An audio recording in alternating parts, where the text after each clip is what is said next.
Baik, ini tambahan saja ya. Jadi ada beberapa senyawa senyawa aldehid dan juga keton yang sering digunakan di laboratorium. Kemudian ini tambahan untuk reaksinya. Jadi kalau tadi kita membahas tentang pembuatannya ya. Nah ini untuk reaksi umum, salah satu reaksi yang umum digunakan di pengujian itu ada reaksi oksidasi. Nah, kalau reaksi oksidasi sendiri itu hanya bisa terjadi untuk senyawa aldehid ya. Jadi kalau kita punya aldehid dan keton yang bisa dioksidasi itu hanya aldehid. Sedangkan keton tidak bisa mengalami oksidasi lebih lanjut. Jadi kalau aldehid, karena dia masih memiliki satu hidrogen, maka bisa dioksidasi lebih lanjut menjadi asam karboksilat. Tetapi kalau keton, karena sudah dua-dua sisinya itu diapit oleh alkil, tidak memiliki hidrogen, maka sifatnya tidak reaktif, sehingga ini tidak akan mengalami oksidasi lebih lanjut. Untuk reaksi oksidasinya yang umum digunakan ada KMNO4 ya, kalium permanganat, kemudian ada HNO3. Atau juga pereaksi Jones dan juga pereaksi Tollens. Selanjutnya untuk formaldehid ya, kita masuk ke beberapa contoh senyawa aldehid dan juga keton. Untuk formaldehid, reaksi umum yang bisa digunakan untuk memproduksi aldehid ya, aldehid itu bisa dibuat dari alkohol primer. Dalam hal ini contohnya metanol.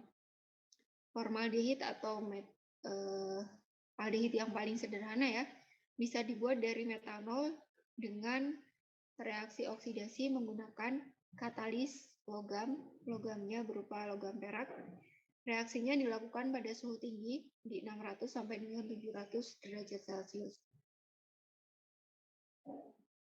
Kemudian terbentuknya gas, maka dari reaksi ini akan terbentuk gas namanya formaldehid. Jadi formaldehid itu bentuknya gas. Dia sifatnya gas dan mudah mengalami polimerisasi.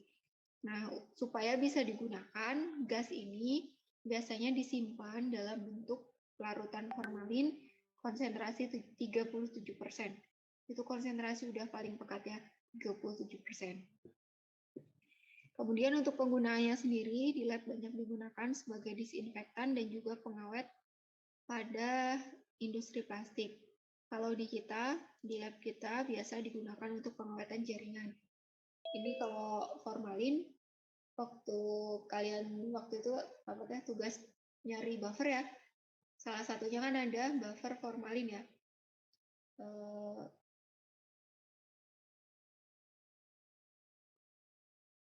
Buffer formalin itu banyak digunakan di laboratorium sitohisto ya, dan juga parasit. Itu fungsinya untuk pengawetan jaringan. Kemudian sifatnya ini karsinogenik, jadi artinya dia berpotensi untuk mengaktifkan sel-sel kanker yang ada di dalam tubuh kita, gitu, sehingga untuk bekerja dengan formalin itu harus berhati-hati ya.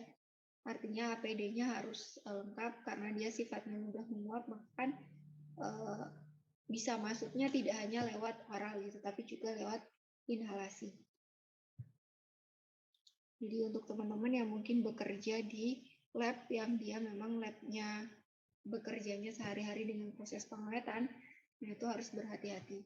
Mungkin kalau karsinogen itu jangka panjang ya, sehari 2 hari mungkin tidak terasa efeknya itu, tapi baru bisa ketahuan itu setelah beberapa tahun gitu ya, beberapa tahun baru ketahuan itu ada gejala yang bisa ditimbulkan.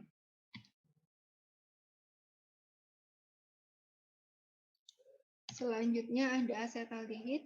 Asetaldehid itu bisa dibuat dari hidrasi asetilen. Kalau sekarang bisa dibuat melalui proses Walker. Bagaimana caranya? Melalui reaksi oksidasi dari etilen. Jadi etilen direaksikan dengan oksigen ya, dioksidasi menggunakan katalis PDCU pada suhu 100 sampai dengan 130 derajat untuk menghasilkan asetaldehid. Kalau asetaldehid ini juga bisa diturunkan lagi menjadi asam asetat. Karena kan aldehid itu bisa dioksidasi lebih lanjut ya, menghasilkan asam karboksilat. Jadi dari kalau ini berarti dari etilen diturunkan menjadi asetaldehid, kemudian dioksidasi lebih lanjut akan menghasilkan asam asetat.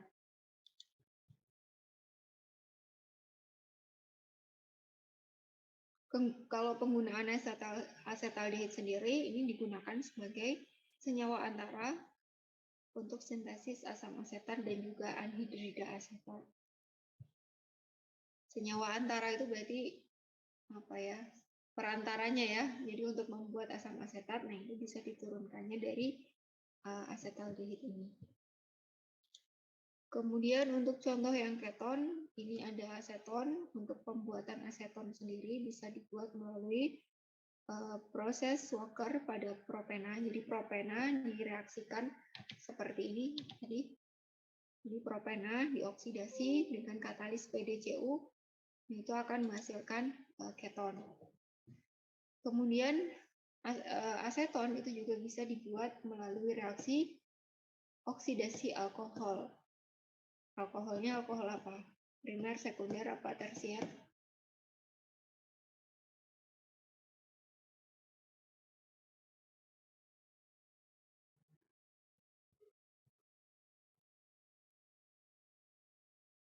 Alkohol apa? Primer, sekunder, apa tersier?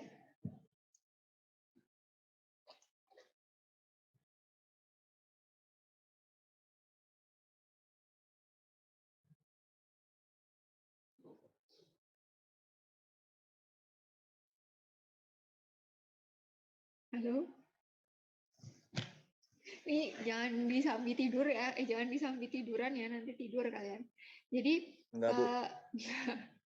Alkohol ini aseton itu bisa dibuat dari oksidasi alkohol sekunder ya, karena ini keton berarti oksidasi alkohol sekunder. Contohnya bisa dioksidasi dari isopropil alkohol. Isopropil itu yang gimana strukturnya? Masih ingat? Tadi sempat dibahas di siku. Ada sikunya ya. Jadi seperti membentuk siku, jumlahnya ada 3 C-nya. Kemudian untuk aseton banyak digunakan sebagai pelarut dan juga pengolahan untuk senyawa kimia. Nah, untuk aseton tuh memang umumnya sebagai pelarut ya. Atau juga nanti dia bisa diturunkan menjadi senyawa yang lain. Itu mungkin untuk tambahan teorinya. Sekarang kita bahas ke